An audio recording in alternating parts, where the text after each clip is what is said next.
오늘 이 시간 믿는 자들은 밤에도 행진하다라는 제목으로 함께 은혜를 나누겠습니다. 제가 우리 교회를 사역하면서 다 좋은데요, 다 좋습니다. 근데 딱 세 가지가 참 아쉬웠습니다. 첫 번째는 엘리베이터 승강기였어요. 그런데 그게 해결이 됐죠. 해결이 됐는데 저에게는 반쪽짜리 엘리베이터입니다. 목회자실이 본관에 있고 저는 주로 본관을 이용하는데 본관에는 엘리베이터가 없으니까 저희 교역자들에게는 반쪽짜리 엘리베이터입니다. 그러나 우리 성도님들께서 조금이라도 편하게 안전하게 이 예배당 본당으로 오실 수 있다라면 그거에 만족을 합니다. 제가 우리 교회에서 두 번째로 아쉬웠던 것이 여전히 아쉬운 것도 마찬가지인데요, 주차장입니다. 주차장. 특히 주일에는 이 주차에 관한 불편함이 많이 생기기 때문에 또 때때로는 민원이 좀 들어오는 경우가 있어서 성도님들도 참 여러 가지 부분에서 아쉽다라는 생각이 좀 들더라고요. 그리고 세 번째로 아쉬운 거는 교회 주변에 왜 이렇게 좌회전 금지 신호가 많은지, 좌회전이 안 되는 신호들이 좀 있습니다, 교회 주변에. 그래서 화개역 방향에서 이 교회로 진입해서 들어올 때는 교회 바로 앞에서는 좌회전이 안 돼요. 그래서 한 블록 전에 좌회전을 해서 또 수요 사거리 방향으로 삥 돌든가 아니면은 그 좁은 골목 주택가 안쪽으로 들어가서 교회를 와야 하는 좀 그런 불편함이 생깁니다. 또 저의 경우에도 집에 갈 때 이 지도상으로 보면은 수요 사거리에 가서 좌회전을 하면은 참 좋거든요. 그런데 그 버스를 제외하고는 좌회전이 안 됩니다. 그래서 그나마 제일 좋은 지름길로 선택한 것이 교회 앞에서 나가서 김밥 천국을 지나서 거기서 우회전을 해서 쌤닭 치킨집이 있습니다. 이 근처에 맛있는 치킨집이 하나 있습니다. 거기서 또 우회전을 해서 교회 앞에서 비보 좌회전을 해서 집을 갑니다. 저는 오늘 집에 갈 때도 그렇게 갈 거예요. 김밥 천국을 지나서 쌤닭 치킨집을 지나서 또 교회 앞에서 또 좌회전을 해서 맛있는 김밥과 치킨의 냄새를 맡으며 오늘 집에 들어가게 되겠죠. 우리의 인생이 참 그런 것 같습니다. 눈으로 볼 때는 분명히 저게 제일 좋아 보이는데 그게 참 내 생각처럼 쉽게 되지 않는다라는 거. 그래서 우리가 차선책을 찾게 되죠. 그런데 그 차선마저도 안 되면은 또 차선의 차차선을 찾고 어떻게든 그나마 보다 더 가까운 지름길을 찾는 것이 우리 인생이지 않나라는 그런 생각을 하게 됩니다. 오늘 출애굽한 이스라엘 백성들에게도 지름길이 있었습니다. 물론 광야라고 하는 곳의 특성상 길도 없고 이정표도 없고 어디가 어딘지 이스라엘은 몰랐겠지만 하나님의 시선 눈으로 볼 때는 지름길이 있었던 거죠. 오늘 17절을 함께 읽겠습니다. 오늘 17절, 바로가 백성을 보낸 후에 블레셋 사람의 땅의 길은 가까울지라도 하나님이 그들을 그 길로 인도하지 아니하셨으니 이는 하나님이 말씀하시기를 이 백성이 전쟁을 하게 되면 마음을 돌이켜 애굽으로 돌아갈까 하셨습니다. 오늘 17절에 보면 이스라엘에게도 분명히 지름길이 있었다라고 이야기하죠. 블레셋 사람의 땅의 길은 가까웠지만 하나님이 그 길로 인도를 안 하셨다라는 거예요. 분명히 지름길이 있는데 지름길로 안 보내셨다라는 거죠. 아까 제가 차를 운전해서 집에 갈 때 사실 지도상으로는 훨씬 더 가까운 길이 있는데 신호 체계상 좌회전이 되지 않아서 갈 수가 없어서 어쩔 수 없이 빙 돌아서 가는 상황이라고 말씀드렸잖아요. 그러나 이스라엘이 갈 수 있는 길인데도 불구하고 하나님이 그 길로 보내지 않으셨다라고 합니다. 신명기 1장 2절에 보면 어떤 말씀이 있냐면요, 호렙산에서 세일산을 지나 가데스 바네아까지 10하룻길이었더라. 그러니까 애굽에서 가나안으로 지중해 해변길을 따라가면 10하룻길이 걸린다라는 거예요. 11일이면 사실 가까운 길이죠. 빨리 갈 수 있는 길이에요. 그런데 그 해변가에 살고 있는 블레셋 사람들이 당시 철기 문명을 가지고 있었습니다. 철기 문화. 그래서 이스라엘이 그들과 전쟁을 하게 되면 이스라엘 백성의 마음에 이거 괜히 나왔다, 그냥 애굽으로 돌아가자 하면서 다시 애굽으로 가고 싶을까 봐 하나님께서는 이스라엘로 하여금 그 지름길을 보내지 않고 광야길로 삥 돌려보내셨다라는 거죠. 여러분, 우리는요 다 지름길을 좋아합니다. 야, 어떻게 하면 빠르게 갈까? 맨날 고민하죠. 이거 오죽하면 한국 사람 빨리빨리 이런 말이 있겠습니까? 그러나 하나님은요 빠르게 가는 게 중요한 게 아니라 하나님에게는 빠른 것보다 안전하게 이스라엘을 안전하게 데려가고 싶어 하셨던 거예요. 이스라엘 히브리 백성들은 노예였었잖아요. 430년을 애굽에서 노예로 살았습니다. 노예에서 탈출한 지 며칠 안 되었으니까 이들은 여전히 뼛속까지 노예죠. 노예 근성이 가득했습니다. 과연 이들에게 훈련이 되어 있었을까요? 과연 이들이 잘 싸울 수 있었을까요? 그렇지 않았겠죠. 하나님 보시기에도 그랬어요. 아니, 그런데 사실 전쟁의 주권이 누구에게 있습니까? 하나님에게 있죠. 맞습니다. 아니, 이미 앞서 하나님께서는 이 10가지 재앙을 통해서 또 홍해를 가르는 사건을 통해서 하나님의 그 능력과 무한함을 다 보여주셨는데, 아니 그러면 블레셋 사람들과의 전쟁 가운데도 하나님이 이스라엘에게 승리를 주실 수 있는 거 아닙니까? 아니 그러면 속히 11일 만에 빨리 데려가실 수 있는 거 아닌가요? 하나님은 능력이 있으시니까, 힘이 있으시니까, 전쟁에 능하시니까. 아니 하나님 앞에 블레셋이 무슨 대수겠습니까? 철제 무기요? 아니 철제 무기가 하나님 앞에서 무슨 대수겠어요? 하나님이 싸우시면 되는 거잖아요. 그런데 왜 지름길로 안 보내시고 삥 돌려 보내셨냐는 거예요. 여러분, 하나님은 당연히 10가지 재앙보다도 더 화려하고 더 놀랍고 더 위대한 방법으로 충분히 이스라엘에게 승리를 주실 수가 있었어요. 문제는요 이기고 지고의 문제가 아니었습니다. 그들의 마음이 문제였던 거예요. 마음. 이스라엘의 마음이 아직 준비가 되지 않았던 걸 하나님이 아셨던 겁니다. 그들의 마음은 우리가 이미 출애굽기 성경을 말씀을 많이 읽어봐서 아시겠지만 틈만 나면요 여전히 무슨 일만 생기면 이거 애굽으로 갈까? 돌아갈까? 조금만 불편하면 야 그냥 애굽으로 가자. 조금만 불안하면 야 우리를 여기에서 사장시키려고 일로 데리고 왔냐? 애굽으로 가자 하면서 늘 애굽으로 돌아갈 그 마음의 준비가 이스라엘에게는 늘 장착되어 있었던 거예요. 그러니 전쟁에 이기고 지고가 무슨 소용입니까? 어차피 전쟁에 이겼어도 그 다음에 또 조금의 불편함이 생기면 또 애굽으로 돌아가려고 하는 습성이 나오는 거죠. 그깟 칼, 그깟 전쟁, 그깟 어차피 다 승리는 하나님께 있다, 싸우자, 이렇게 할 만한 그 마음이 이스라엘에게는 없었던 거죠. 여러분, 이스라엘은요 애굽으로 돌아갈 마음이 충만했어요. 하나님은 이들의 마음이 아직 준비되지 않았다라는 것을 하나님이 아셨던 겁니다. 그래서 하나님은 빨리 가는 것보다 그들의 마음을 지키기를 원하셨던 것이죠. 때로는 우리도 살다 보면요 하나님께서 내 인생 왜 이렇게 너무 뺑뺑이 돌리시는 거 아니냐, 이런 생각이 들 때가 있습니다. 돈도 좀 빨리빨리 벌고 성공도 좀 빨리빨리 하고 결과도 좀 빨리빨리 나오면 얼마나 좋을까. 그런데 왜 하나님은 이렇게 자꾸만 나를 뺑뺑이 돌리시는 것 같지?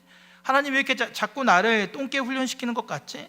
이렇게 느껴지실 때가 있는데요, 과연 여러분 내 삶에 만사형통한다라면, 기도하는 대로 족족이 다 된다라면, 내 인생이 고속도로처럼 뻥 뚫린다라면 과연 우리의 마음이 안전하냐는 것입니다. 무슨 말씀입니까? 저는요 아무리 돈이 많아도요 저한테는 하나님이 최고입니다. 저는요 유혹받지 않습니다. 저는 어떤 어려움이 있어도요 괜찮습니다. 그러니까 빨리 제 길을 열어주세요. 우리는 하나님 앞에 그렇게 말하고 싶을지도 모릅니다. 그러나 하나님은 나조차도 내가 착각하고 내가 모르고 있는 내 이 속마음을 하나님이 다 아신다라는 거예요. 내 마음이 준비되었는가, 준비되지 않았는가, 아직도 애굽으로 돌아가고 싶은 마음이 충만한가 아닌가를 하나님은 아신다라는 것입니다. 그래서 하나님은 오늘 저와 여러분의 마음을 지키길 원하시는 거예요. 하나님은 이스라엘을 삥 둘러서 아주 먼 광야길로 보내셨지만 그 길은 사실 이스라엘 하나님의 백성을 지키고 보호하는 여정이었다라는 것을 우리가 나중에 알게 되죠. 때로는요 내 인생에 돌아가는 길을 경험하게 될 때 이게 안전한 길인가 보구나, 나는 아직 잘 모르겠지만 사실 이게 하나님의 인도하심이구나, 하나님이 나를 위해서 이 길로 보내시는가 보다, 이런 하나님의 선하심을 우리가 인정할 수 있는 믿음을 가져야 할 줄로 믿습니다. 자, 그러면 이스라엘이 그렇게 광야 길을 걸어가게 되지 않습니까? 그런데 우리는 성경을 통해서 이미 이스라엘 백성이 어떻게 광야에서 인도받았는지를 우리는 잘 알고 있죠. 어떻습니까? 하나님의 인도하심의 길에는요, 가는 곳곳마다 결핍을 만납니다. 결핍. 자꾸만 하나님이 목마르게 하시고요, 자꾸만 불편한 일들이 일어나게 하세요. 아니, 물도요, 달라고 해야 주지 하나님은 그냥 안 주셨어요. 수도꼭지처럼 틀면 나오는 게 아니었습니다. 하나님 목마릅니다, 죽을 것 같습니다, 왜 물 안 주십니까? 해야 하나님이 겨우 주셨어요. 여러분, 우리가 하나님의 인도하심을 따라갈 때 기본적으로 생각하는 것들이 있고 기본적으로 기대가 되는 것들이 있어요. 하나님의 뜻에 순종하고 인도하심을 따라갈 때, 야, 그러면 좀 돈도 좀 따라오지 않겠냐? 야, 하나님의 그 인도하심을 따라 내가 순종할 때 그 명예도 좀 따라오지 않겠냐? 적당한 인기도 좀 따라오고 뭔가 성공도 좀 따라오고 좋은 직장도 좋은 배우자도 인생에 좋은 것들이 그래도 적당하게 아쉽지 않게 하나님이 나에게 베풀어 주시지 않겠냐? 그게 하나님의 인도하심이지. 야, 그게 하나님의 축복 아니냐? 그게 하나님 앞에 순종한 그 순종의 결과이지 않느냐라고 우리가 흔히 생각할 때가 많이 있습니다. 또 그래야 그게 하나님의 인도하심이라고 생각을 하죠. 하는 것마다 안 되면 옆에서 주변에서 뭐라고 합니까? 그 집사님, 그 권사님 다시 기도해봐, 그거 하나님 뜻 아닌가 봐, 이렇게 우리가 주변에서 보통 이야기를 해주죠. 우리가 그런 생각이 드는 것은 사실이죠. 그러나 여러분, 하나님은 오늘 이스라엘을 인도하실 때 꼭 그렇게 하지는 않으셨다는 거예요. 하나님은 이스라엘을 위하고 이스라엘 백성들을 돌보고 그들을 지키시지만 그 가운데 결핍을 만나게 하시더라는 것이죠. 그리고 그 결핍을 통하여서 하나님이 방법이다, 하나님이 정답이다, 하나님만이 우리의 소망이다 라는 것을 배우게 하셨어요.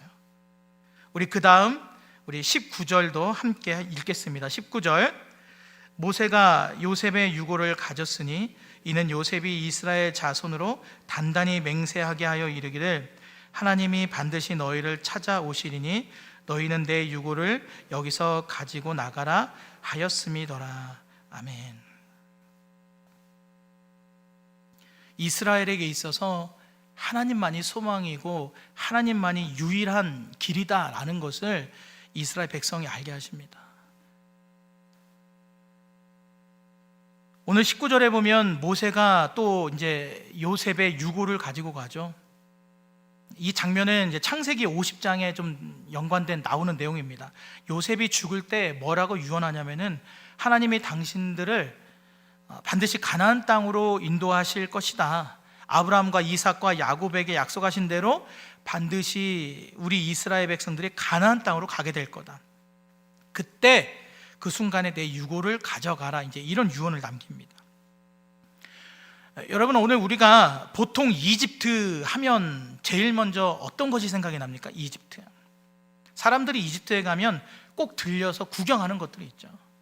이집트 하면 세모난 거, 피라미드, 무덤이죠. 무덤을 보러 갑니다. 그리고 스핑크스, 그리고 뭐 미이라, 이런 걸 많은 사람들이 관광 보러 가죠. 이게 다 우리가 잘 아는 것처럼 무덤, 이 장례 문화하고 연결되어 있습니다. 이집트는 장례 문화가 상당히 굉장히 발달했던 나라였어요. 그리고 그 당시 요셉이 애굽의 총리까지 올랐다라는 것을 생각해 볼 때 요셉의 지위를 생각하면 그 피라미드가 상당히 컸겠죠. 거대했겠죠. 굉장히 좋은 무덤을 요셉이 당시 가질 수가 있었어요. 그러나 요셉은 그 화려한 피라미드 무덤을 남기지 않았고 그냥 작은 유골함으로 남겨지게 했던 거예요. 유언으로 남겨서. 그리고는 자기의 죽음 이후에 자기의 이름과 어떤 존재를 걸고 이스라엘 백성들에게 하나님의 약속을 기억하게 합니다. 하나님이 반드시 우리를 그 약속의 땅으로 인도하실 것이다. 그때 내 이것을 유고를 가져가라. 그렇게 이스라엘 백성들이 대대로 요셉의 유언을 기억하고 있다가 모세가 출애굽할 때 이 요셉의 유고를 무려 400년이나 지난 후에 가져가게 되는 거예요. 여러분, 지금 이 장면은요, 단지 어떤 요셉의 유골이 아니라 하나님이 선조들을 통해서 약속하신 그 약속을 들고 나아가는 겁니다. 그냥 단지 유골함 하나에 그치는 게 아니에요. 믿음을 들고 나아가는 거죠. 소망의 약속을 가지고 나아가는 겁니다. 그래서 보면요, 모든 이스라엘 앞에 이제 모세가 앞장을 서게 되거든요. 그런데 그 모세 앞에 또 누가 있었느냐? 요셉의 유골이 있는 거예요. 참 멋진 장면이죠. 비록 지금은 유골로 남아있지만 하나님의 약속과 하나님의 그 약속의 성취됨을 미리 바라보았던, 소망했던, 확신했던 그 요셉. 여러분, 인생길 광야 가운데 우리에게 제일 있어야 되는 것이 무엇이겠습니까? 인생의 광야길, 힘들어 죽을 것 같은 인생의 광야길. 우리에게 필요한 것은 여러분 하나님의 약속입니다. 하나님의 약속, 하나님이 말씀하신 것, 그것을 붙잡는 그 소망을 가지고 우리가 나아가야 하는 것이죠. 그렇게 모세가 이 요셉의 유골함을 가지고 이스라엘 백성들과 광야길로 이제 막 빙빙 돌아서 가게 되는데요, 우리가 광야를 생각할 때 광야가 주는 이미지가 있죠. 어떤 척박함, 메마름, 추위, 더위, 생존의 위협을 받는 곳, 비바람도 제대로 피할 곳도 없는 곳. 그래서 사람이 살만한 그런 곳이 아니다. 우리가 이제 그런 이미지를 가지고 있습니다. 사람의 힘으로는 어떻게 할 수 없는 크고 작은 그런 무서운 위험들이 가득한 곳이 광야이죠. 낮에는 뜨거운 폭염이 있고요, 밤에는 견디기 힘든 추위가 있습니다. 그래서 한여름철이라 하더라도 광야의 밤에는 이 두꺼운 겉옷을 입어야만 살 수 있는 곳이에요. 그런 광야에서 하나님이 이스라엘 백성들을 어떻게 인도하십니까? 그 뜨거운 낮에는 구름 기둥으로 인도하셨어요. 서늘하게 그늘을 만들어 주셔서 이스라엘 백성들이 이제 쉴 수 있게 해주시는 거죠.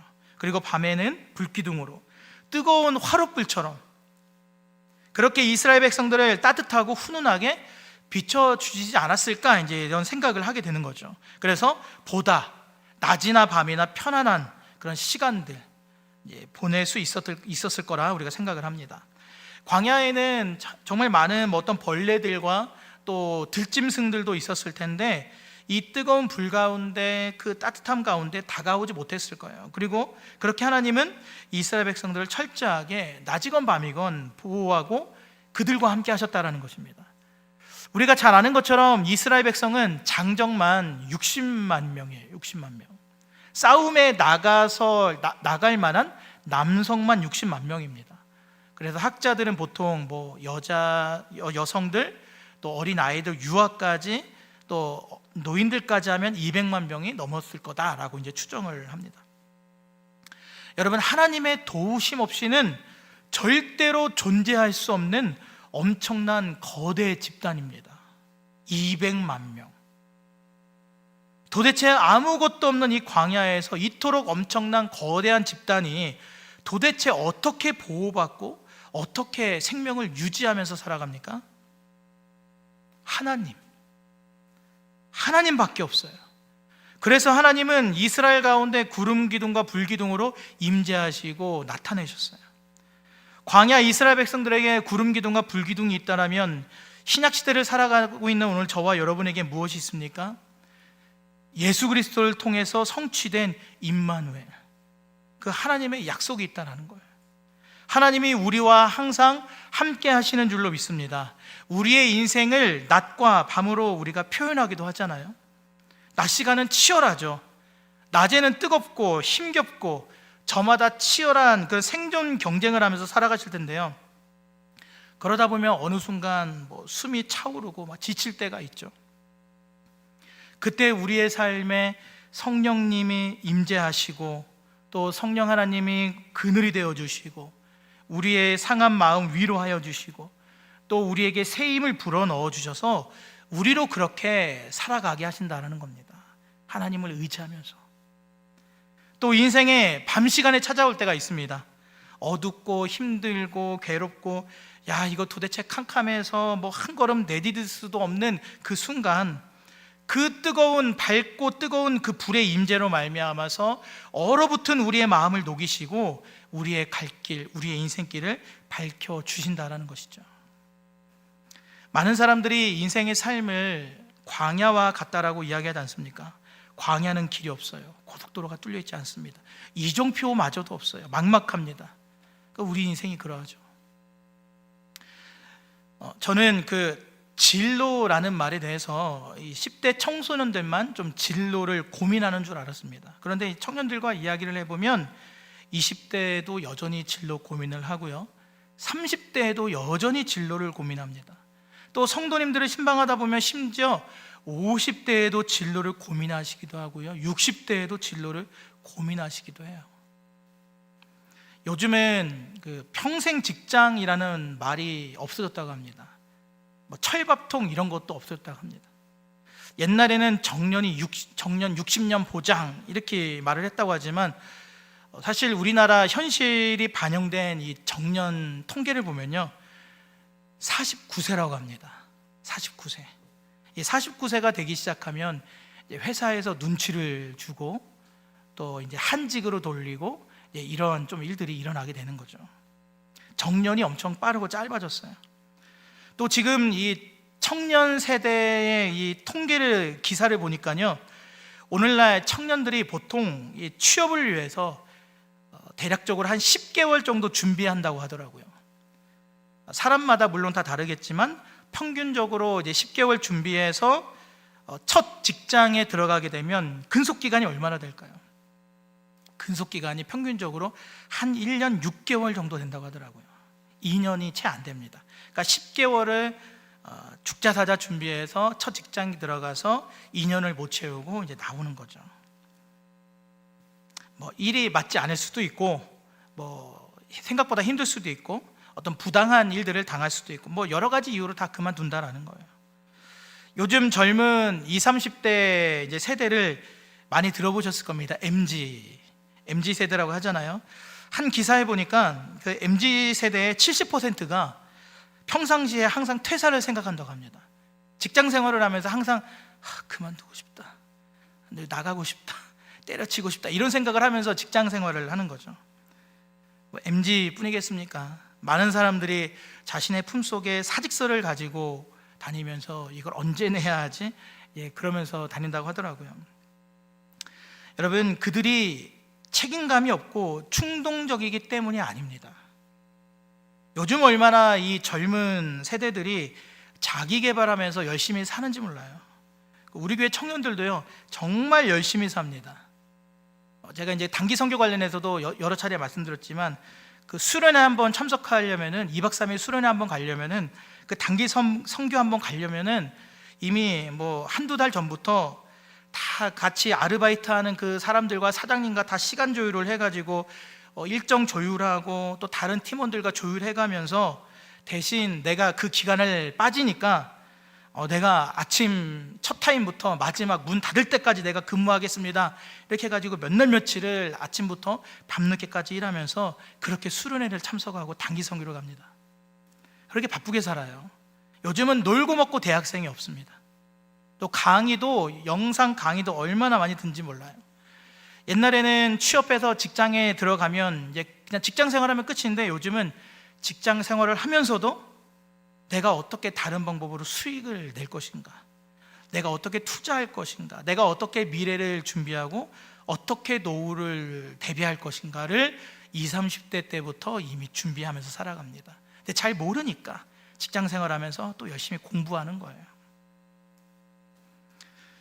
요즘은 직장이나 어떤 이 물질적인 이 재정이 어느 정도 안정이 되어도요, 그 안에서 계속되는 선택의 고민들이 있어요. 어떻게 할까?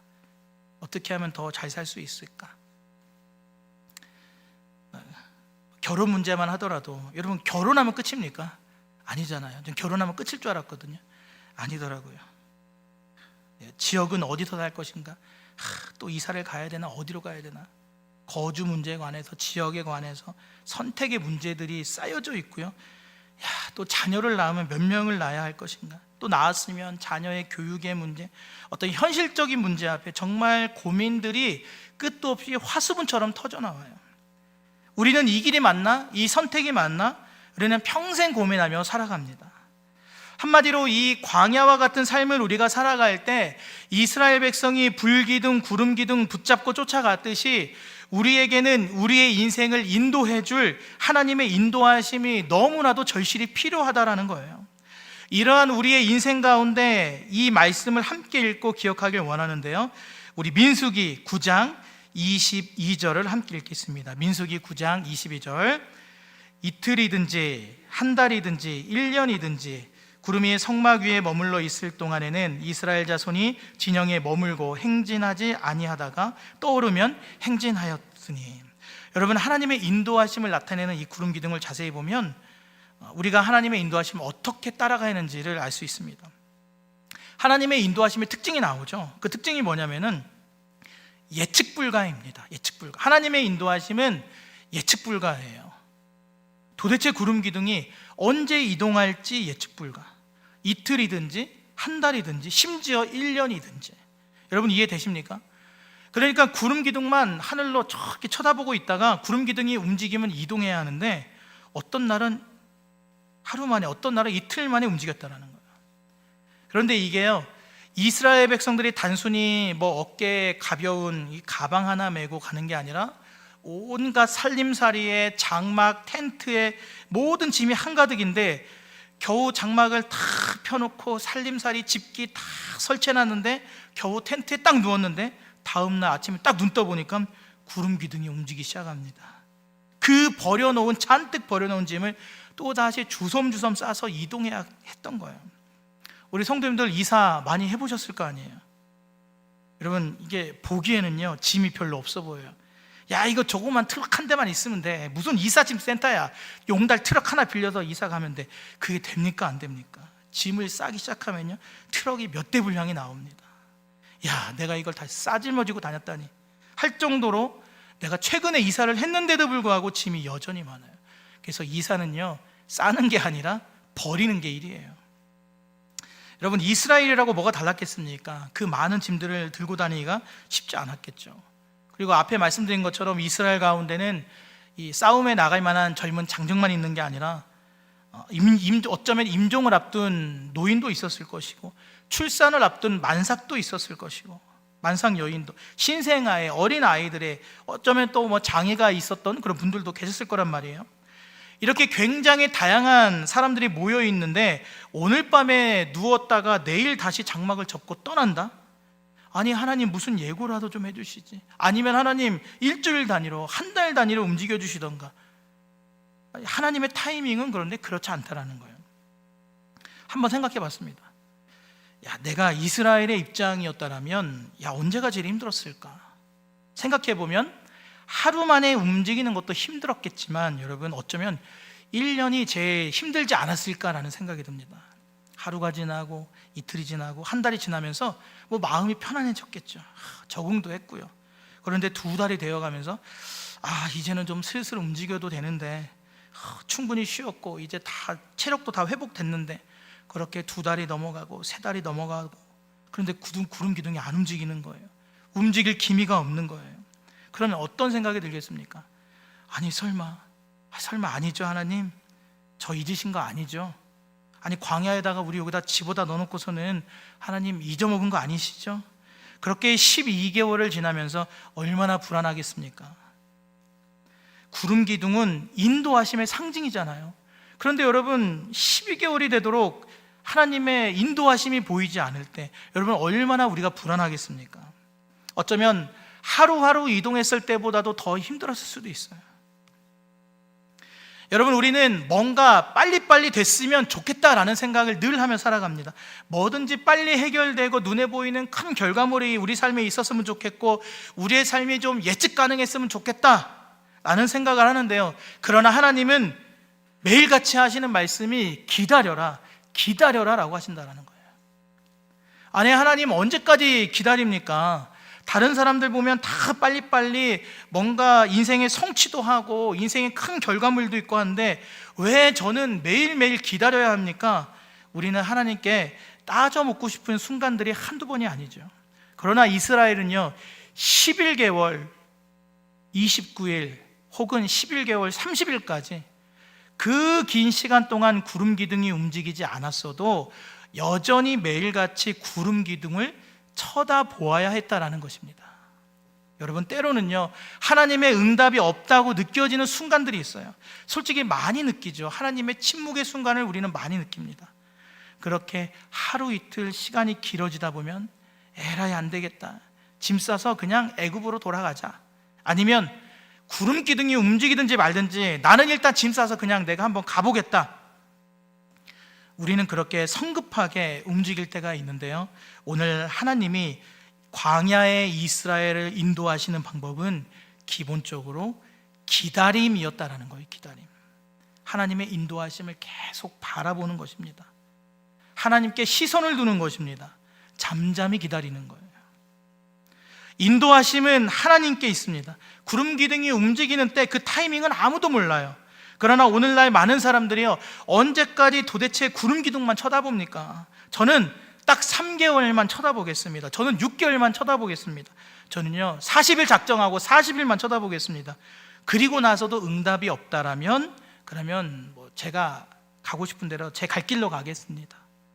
많은 경우 하나님의 타이밍을 나 자신이 정해놓고 그 후에는 내가 생각하는 최선의 선택지로 결정하는 것을 우리가 혹 보게 되는데요, 여러분, 때로는 내가 생각하는 그 최종적인 그 라인, 최종적인 기한, 그 마감을 넘기더라도 하나님의 인도하심을 끝까지 바라보는 믿음, 그 믿음이 우리에게 필요하다라는 거예요. 하나님은 우리의 머리카락까지도 세시고 우리와 영원히 함께 하시며 자기를 십자가에 내어 죽기까지의 그 사랑으로 우리를 관심 있게 보고 계시기에 우리가 성급히 움직이지 않고 하나님의 인도하심을 기다린다면 나중에 우리가 돌아봤을 때 주님은 결코 늦으신 게 아니었구나, 주님의 인도하심이 늦은 게 아니었구나, 하나님이 나를 잊어먹으신 게 아니었구나 라는 것을 우리가 깨닫게 될 줄로 믿습니다. 하나님은 때로 우리가 1년 동안 365일 구름만 쳐다보고 하나님이 말씀하실 때까지 주님 제가 이 자리에 멈춰 서 있겠습니다 라고 하는 그 믿음을 받으시고 순종을 받으신다라는 거예요.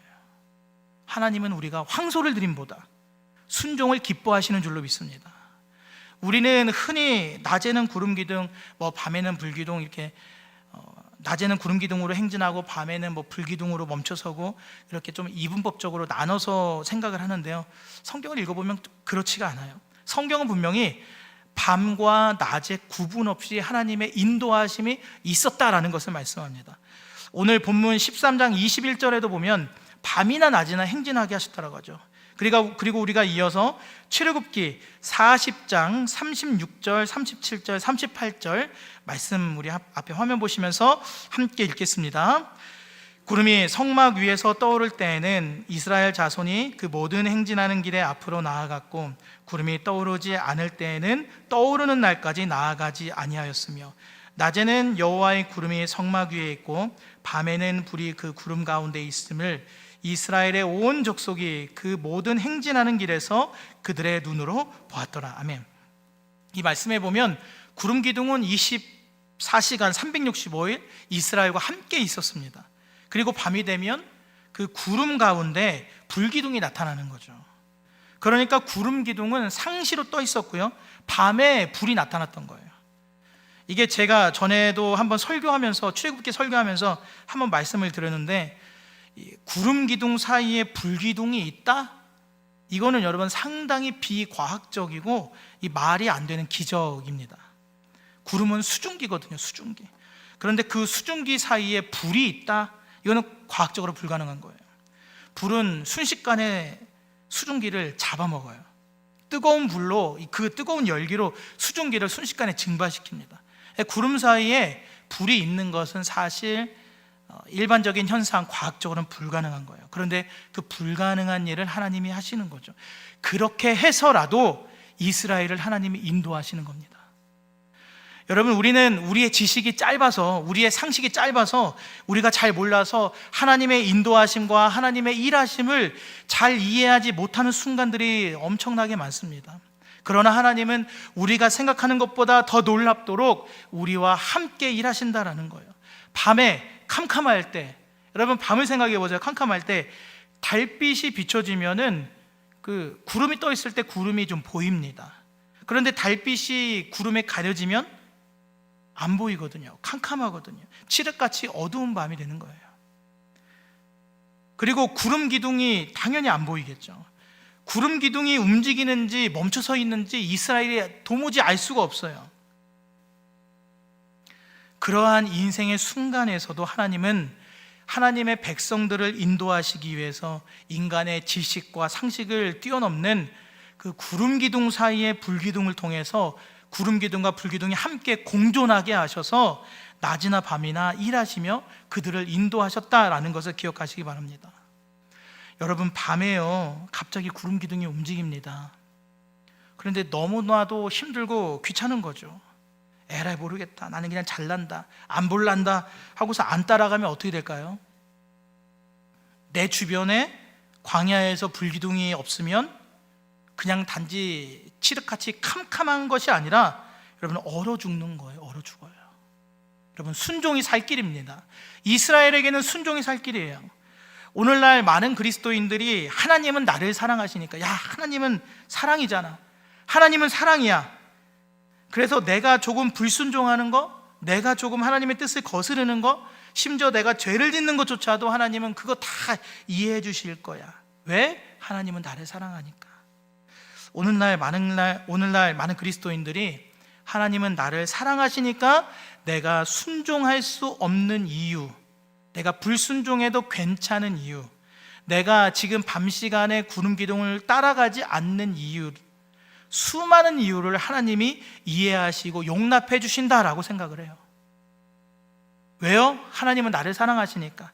내가 조금 잘못된 선택을 하고 내가 조금은 죄 가운데 거해도 회개만 하면 어차피 탕자처럼 하나님은 나를 맞아주실 거야, 그런 생각을 할 때가 많다라는 거죠. 하나님의 그 뜨거운 사랑이 내가 불순종해도 괜찮은 이유라고 그렇게 변명하고 생각한다라는 거예요. 그러나 우리는 그 생각을 믿음으로 뒤집을 필요가 있습니다. 오히려 예수님의 그 뜨거운 사랑 때문에, 예수님의 그 뜨거운 사랑이 나를 죄에서, 사망에서 구원하셨고, 그 크신 사랑으로 인하여서 나는 도리어 한밤중에라도, 내가 싫더라도 힘들더라도 내 그 무거운 몸을 이끌고 장막을 거두고 이동해야 한다라는 거예요. 이스라엘이 낮이건 밤이건 움직이는 구름 기둥 앞에 불순종했다라면 어떻게 됐겠습니까? 낮에는 그 뜨거운 햇살 아래 찜통 더위에 타 죽는 것을 경험하게 되겠죠. 50도, 60도에 육박하는 뜨거움을 경험하고요, 밤에는 입김 나오는 그 추위를 경험하게 되는 거예요.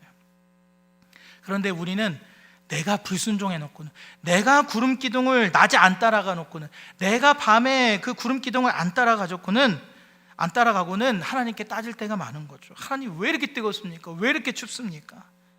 사실은 내가 안 따라가 놓고, 내가 죄로 늘어져서 나태와 안일함과 게으름 가운데 내가 불순종해 놓고 우리는 하나님 앞에 불평할 때가 얼마나 많은지 모릅니다. 여러분, 올 한 해 정말 우리가 하나님의 인도하심으로 따라, 그 하나님의 인도하심에 따라 들어가는 은혜가 있길 소망합니다. 우리가 하나님의 인도하심에 순종하는 삶을 통하여서 낮에는 시원함과 밤에는 따뜻한 그 하나님의 임재 가운데 우리가 위로함을 얻어서, 때로는 하나님이 한밤중에 야 좀 움직여라 할 때, 도저히 내가 순종할 수 없는 그때라도, 순종하고 싶지 않은 그 순간이라도 우리가 기꺼이 순종하는 그런 하나님의 은혜를 경험할 수 있기를 소망합니다. 하나님의 사랑은 우리가 죄와 어둠 가운데 머무는 면죄부가 아닙니다. 오히려 그럼에도 불구하고 우리를 순종하게 만드는 힘이에요. 하나님의 사랑은 우리를 순종하게 만드는 원천입니다. 그래서 사도 바울이 고백한 것이 있어요. 그리스도의 사랑이 우리를 강권하시는도다. 강권하다라는 것은 결합하다, 포위하다, 억압하다, 이런 뜻을 가지고 있어요. 하나님의 사랑이 바울을 억압하고 포위하고 지배하게 된 거죠. 바울은 이 하나님의 사랑, 그리스도의 사랑 때문에 자기 자신을 위해서가 아니라 자신이 가졌던 모든 지위와 권리를 다 내려놓고 그냥 그리스도를 따라가며 살았던 거예요. 이와 같이 오늘 하나님의 사랑, 그 그리스도의 사랑 때문에 그 그리스도의 사랑이 우리를 강권하셔서 그 뜨거운 사랑에 우리가 사로잡혀서 때론 인생의 밤 시간에라도 우리가 기꺼이 순종할 수 있는 믿음의 성도들이 될 수 있게 소망합니다. 하나님의 인도하심을 따라가는 삶에 하나님의 어떤 채워짐이 있었을까요? 분명한 것은 구름 기둥의 방향이에요. 구름 기둥의 방향. 구름 기둥과 불 기둥의 인도하심의 방향은 결코 모든 것이 아름답게 갖춰져 있던 그 애굽이 아니었어요. 이스라엘 백성을 다시금 애굽에 들어가도록 하나님은 인도하지 않으셨습니다. 하나님의 인도하심은 언제나 약속의 땅, 가나안 땅을 향해 있었어요. 결국은 가나안으로 하나님의 약속을 향해 들어가게 하십니다. 그 애굽에 돌아가고 싶었던 것은 다 그들의 욕심이죠. 애굽은 죄의 땅을 상징하고요, 노예의 땅이고 세상을 상징하는 땅이었어요. 그리고 출애굽은 구원의 여정을 향해서 가는 그런 과정인 거죠. 여러분, 구원받은 오늘 저와 여러분들은 이 세상의 다스림으로 들어가서는 결코 안 되는 것입니다. 많은 목사님들이 설교하실 때 그 인생의 운전대를 하나님께 맡겨야 합니다, 이제 이런 설교를 많이 들어보셨을 거예요. 맞습니까? 안 맞습니까? 맞습니다. 내 인생의 운전대를 하나님께 맡겨야 돼요. 맡겨야 사는 거죠. 그리고 내 인생의 운전대를 하나님께 맡겼다면요, 하나님이 원하는 도착지를 결정하게끔 하셔야 되고요, 그리고 그 운전을 하실 때 그 방향, 어떤 속도 이거 다 운전하시는 하나님께 맡겨야 되는 거예요. 하나님이 결정하게끔 하셔야 되는 거예요. 이게 바로 운전대를 맡긴 자의 삶인 겁니다. 그리고 운전대는 그런데 운전대는 하나님께 맡기고 나서 하나님, 그 목적지는 제가 정하면 안 됩니까? 하나님, 방향은, 속도도 그거 제가 정하면 안 됩니까? 이러면 안 된다는 거죠. 여러분, 통제되지 않는 세상, 수많은 변수들이 있고요, 수많은 위험들이 도사리고 있어요. 그런데 내가 내 인생의 운전대를 잡으면 내 인생의 모든 변수와 그 위험을 다 내가 책임져야 됩니다. 내가 운전자니까.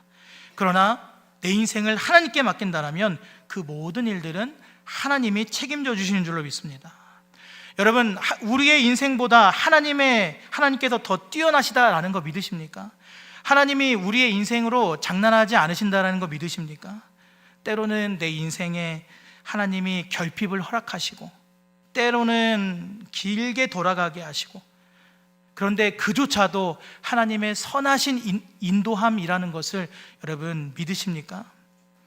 하나님께서 내 인생에 대해서 주권을 가지고 계신다라는 것을 여러분 우리가 믿는다라면요, 하나님께서 빠르게 가시든지 느리게 가시든지 혹은 빙 돌아서 가게 하시든지 어떤 경유지를 들려서 가시든지 목적지를 바꾸시든지 하나님께서는 결코 실수하지 않으시는 분이다 라는 것을 기억하시면서 하나님의 인도하심을 따라가는 저와 여러분이 될 수 있길 소망합니다. 밝아진 새해 가운데 우리의 인생 어떻게 살아가는지, 어떻게 살아가야 할지 그런 믿음의 고민들을 하게 되실 때 하나님, 제 인생 붙잡아 주십시오, 인도하여 주십시오. 때로는 결핍이 있더라도 제가 믿겠습니다, 하나님 제 인생의 운전대를 붙잡아 주십시오. 이런 믿음의 고백 가지고 하나님을 의지하면서 믿음의 행진을 할 수 있는 저와 여러분 모두가 될 수 있기를 주님의 이름으로 간절히 소망합니다. 이 시간 오늘 주신 말씀 붙잡고 함께 기도하길 원합니다. 함께 기도하실 때, 주님, 내가 원하는 지름길보다 나를 안전하게 보호하시는 하나님의 광야길이 내 인생의 최선임을 인정하는 믿음을 주옵소서. 내 인생이 뺑뺑 도는 것처럼 느껴지는 순간에도 나보다 나를 더 잘하시는 하나님의 선하심을 믿고 인내하는 은혜를 주옵소서. 또 낮에는 구름 기둥으로 밤에는 불 기둥으로 한순간도 나를 떠나시지 않으시는 그 임마누엘의 하나님을 바라보면서 기꺼이 장막을 걷고 행진하는 전적 순종의 삶을 살게 하여 주옵소서. 이 시간 간절한 마음으로 기도하며 나아갑니다.